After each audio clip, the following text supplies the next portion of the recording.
What is going on, guys? Hope you guys are having an awesome day. I'm happy to be back here and making you guys another video. We've been having really shitty ass weather here. Just really shitty. In BC, where I am, it rains like all the time. And at that time, this whole garage was full, so I couldn't really do much. Barely any snow, at least here in BC. I know in other provinces there's a shit ton of snow, but here in BC it usually just rains and doesn't really snow here. So anyways, today I want to talk to you guys about a very special car in my life. She's a 06 Mazda 3 turbocharged, fully bolted, suspension is all done up, everything on it has been upgraded, everything. So anyways, I'm super excited to bring you guys this. Hope you guys enjoy.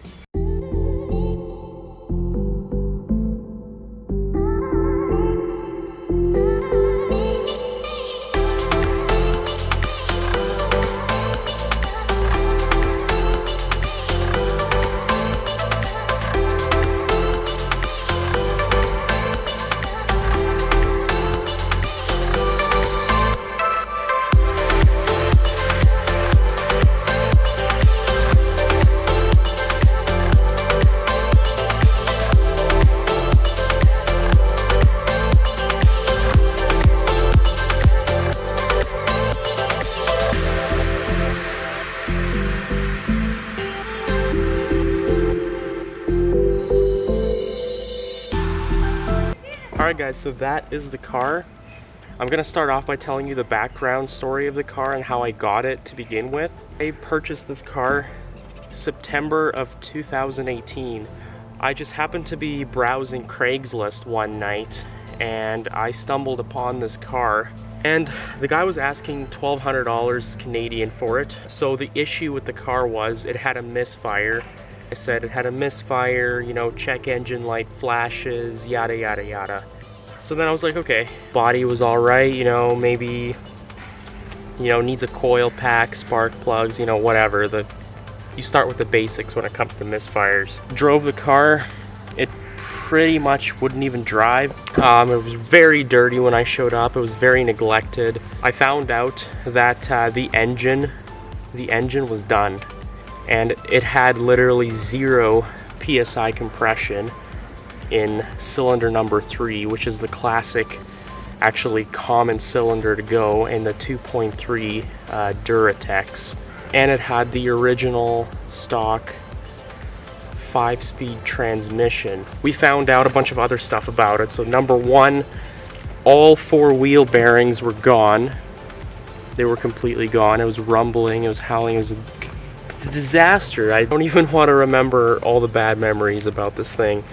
All 4 shock absorbers were blown out, brakes were down to the metal, tires were bald, trailing arm bushings done. Everything was done, all the components garbage, gone to hell. And so what we ended up doing is we ended up coming to an agreement with the guy to buy this car. I still wanted to buy this car, make it a cool little project. I'm telling the guy, okay, I'll give you $600. I don't know if the car is gonna make it back to my house because honestly, I didn't trust it at that point. So I was like, okay, if this thing can make it back to my house without breaking down, we shake hands, we got a deal.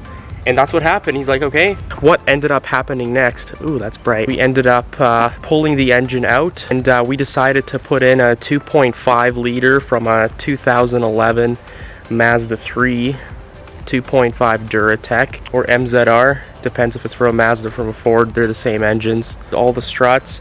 We did the brakes on it. We did the wheel bearings, all 4 wheel bearings. Then we did the trailing arm bushings.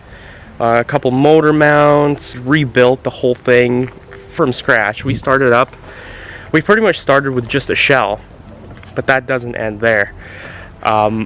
We did all 4 wheel bearings on it, and there was still a howling noise coming from the front end, like a growling, howling noise, like, you know, like the typical bearing noise that a car makes when the wheel bearings are shot. And I did some research on the matter and I found out that it's either the transmission or the intermediate shaft. Go to the dealer, I pick up a intermediate shaft for the car because it has what's called a carrier bearing, which sits like that, and then the axle, intermediate axle, goes in it, and it basically takes the load of half shaft that's connected to the intermediate shaft.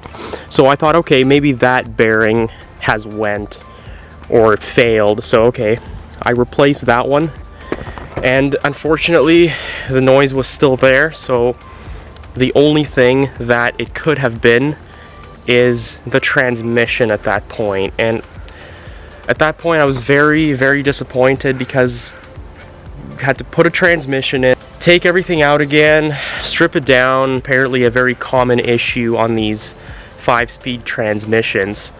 So we ended up just putting in a 6-speed from the same car, 2011 Mazda 3. We went from a 5-speed tranny to a 6-speed, which is the updated version from Mazda. They don't have the classic grinding and popping out of third gear and all that stuff that these old 5-speeds have, that they come with in the 2006 Mazda 3.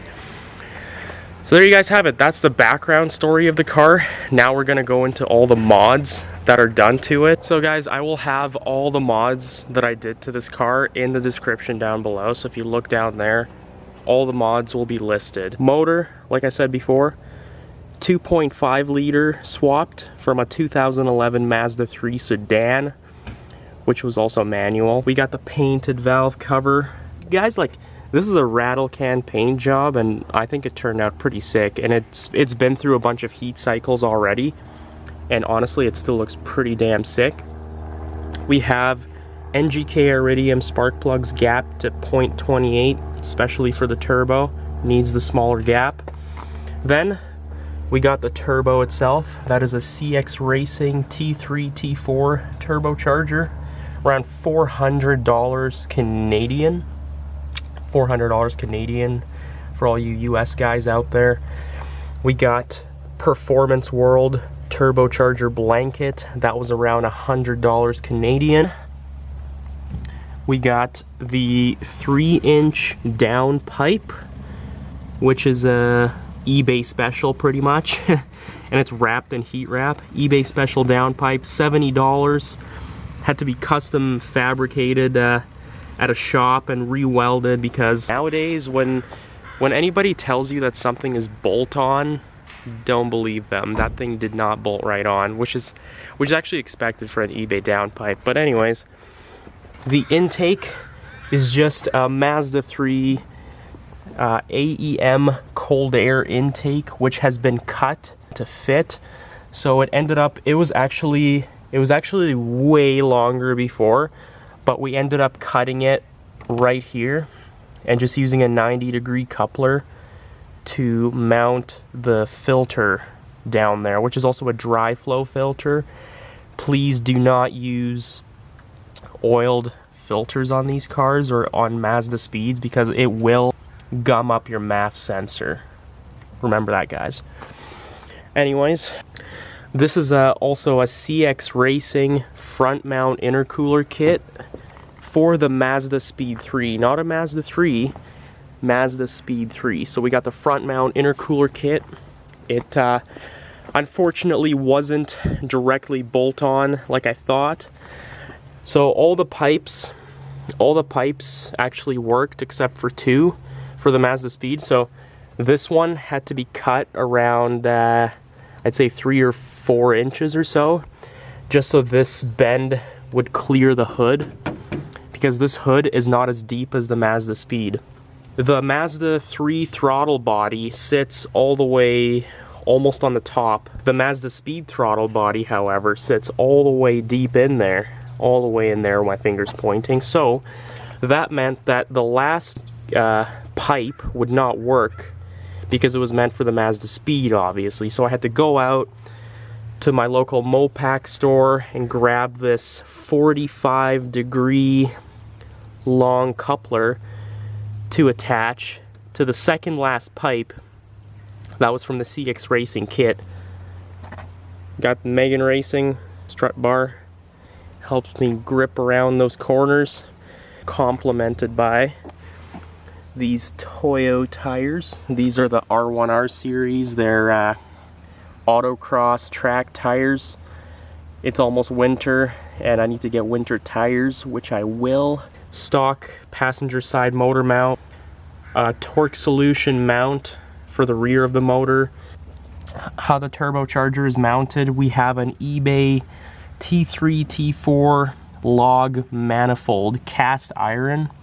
It was $75 Canadian. Since the turbo creates so much heat in this car and it does not have the factory heat shielding like the Speed does, I had to wrap all of my AC lines and all my heater core lines and whatnot. As you can see right there, there's more of them wrapped around. It was creating so much heat and I don't want these to get damaged, so I did some preventative maintenance there, I guess, so to speak. It's just for an extra precaution. It creates so much heat. Now the feed line is just a 4AN going into a 1.8 NPT national pipe thread. So it goes from the turbo down around the fan shroud. You guys can't see it. It goes into an oil filter sandwich plate. So that's it inside the engine bay.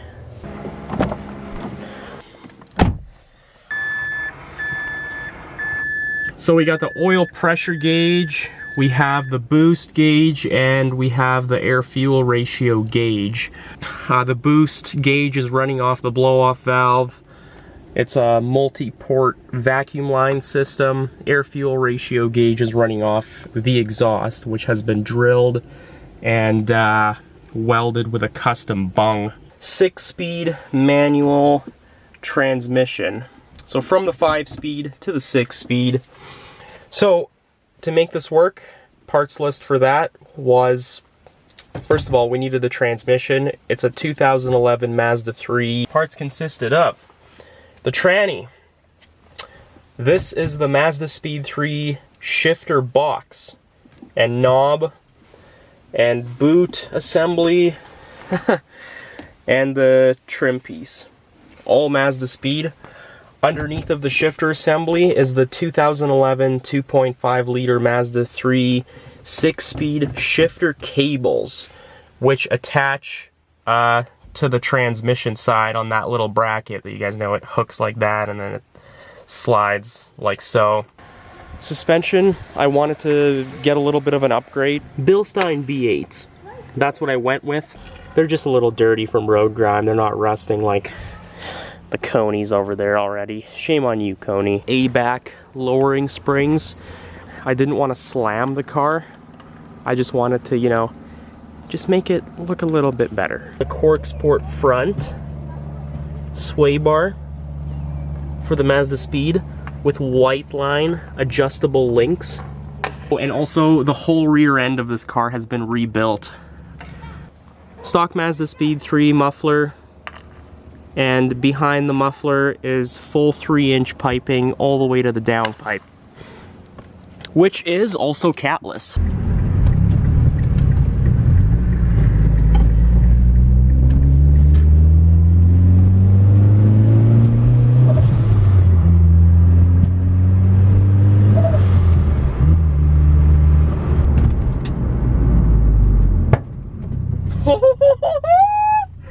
That pop!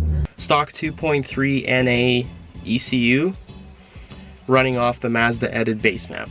You do need to get tuned eventually. I'm gonna be honest with you guys, I drove around without a tune on like 5 PSI max for a few months, and honestly, there's no problems. It ran a little rich at times. 3-bar map sensor. 3-bar map sensor is very important because it will let the ECU read higher boost targets, or in my case, any boost targets at all, because this car did not come with a turbo to begin with. You can't just slap a turbo on and think, oh, like, I can just full throttle now, boost. No. No can do. You guys will lean out and zoom, zoom, boom, as they say on all the forums. This is pretty much it, guys. That is the car. It's honestly my baby. I love it. I love it to death. I can't wait to create more content for you guys. I have such big plans with both cars, with this car And that pile right there, just kidding, I love her too. I hope you guys enjoyed watching this video. I hope this inspires you guys to, you know, start your own build. Start something special that nobody else has. That's something that's unique to you in your heart, you know? You do something like this, and you do something that nobody else did, and you guys will be very much happier than just buying a car that's already been done. And, you know, there's no fun in that. It's a learning, number one, it's a learning opportunity. And number two, it just becomes a part of you, you know? It's your own car. It's part of your personality. I feel like that's very, very important, especially to me, and you can do it however you like. I hope I gave you motivation and inspiration. Anyways, that's it for today, guys. I will catch you in the next video. Peace.